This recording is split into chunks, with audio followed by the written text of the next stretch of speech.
Call the member minister and member for Baulkham Hills. Thank you, Mr. Assistant Speaker.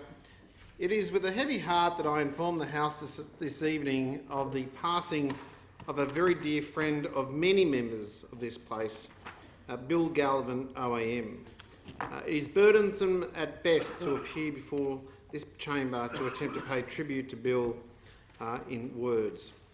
I'm sure many of the members of this place would agree that those who knew Bill and others who have passed away, that giving this sort of speech is not an easy task, and capturing in a private member statement as the life of an individual is often a case of falling short in capturing somebody's true essence.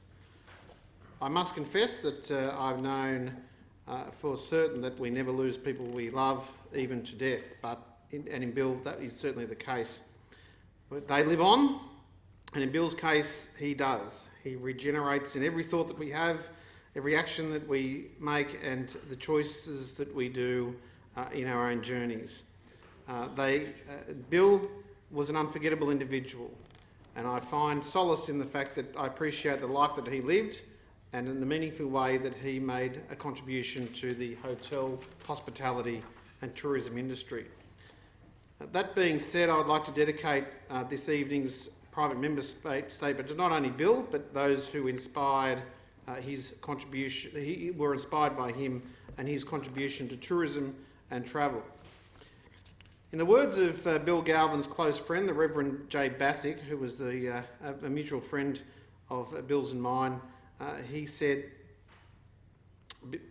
Bill had a capacity to motivate people and corporations to give generously, sometimes by publicly embarrassing them at events. It was called being galvanised. Bill never saw a charity that he didn't want to help. And I know that even those in the chamber, and I'm sure that the Parliamentary Secretary and the Chair knew Bill Galvin and would have probably been embarrassed into giving some sort of charity, some sort of contribution to a charity at a function that he attended on behalf of Bill.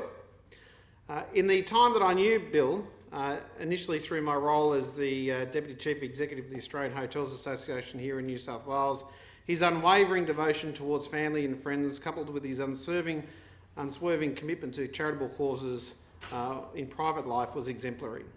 I recall Bill to be a very kind person when it came to things like Christmas lunches to the homeless.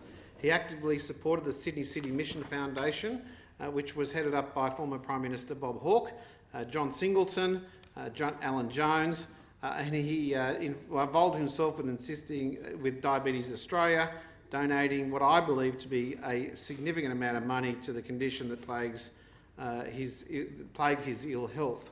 He also committed to donating even more after he raised $460,000 at a single diabetes gala dinner which he organised. I'm sure it is no surprise of the delight that I felt when our paths crossed again in my subsequent life as the Director of Life Education, and Bill's contribution to that organisation was known to many. I'll not be able to list all of Bill's achievements. I believe the following will be suffice, however, that in 1997 he was awarded the OAM. In 2000 he was given the Australian Sports Medal for his contribution to the 2000 Olympics bid. He was recognised by the New South Wales Government as the most significant contribution to tourism. 2008 he was appointed Chairman of the Order of Australia Association. In 2010 he was appointed President of Tourism Hospitality Catering Institute of Australia. And in 2016 he was awarded the Restaurant and Catering Australia Awards of Excellence by the Restaurant and Catering Association of Australia. Mr. Acting Speaker, and I know in your past life as an executive in the club industry, you probably had some exposure to Bill Galvin, and the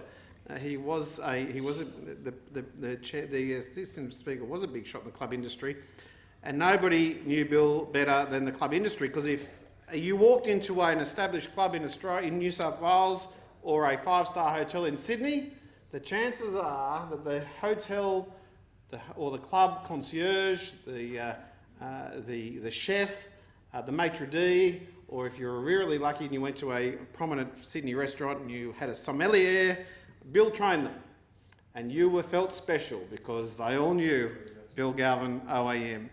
I wish the House to acknowledge the contribution of the great Bill Galvin, OAM, and wish his family and friends the best as they mourn his loss.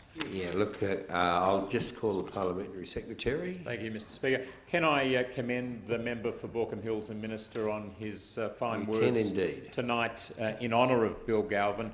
Bill was indeed a luminary in the hotel, hospitality and tourism industry. I knew him before I even became Parliamentary Secretary for Tourism, but certainly when I moved into that role, he was a source of great advice and the sort of inspiration that the member refers to. And indeed, can I pay tribute also to the member who has galvanised those in the chamber tonight in appreciation of Bill Galvin's life in a similar way to the way that Bill Galvin galvanised so many others. Yeah, look, I'd just like to add too, I knew Bill Galvin over many, many years. Not only was he very good at advice, I guess he was very good at direction as well. So I concur with the member for Baulkham Hills and the member for Davidson. It's a loss, but he's leaving a legacy forever. Thank you.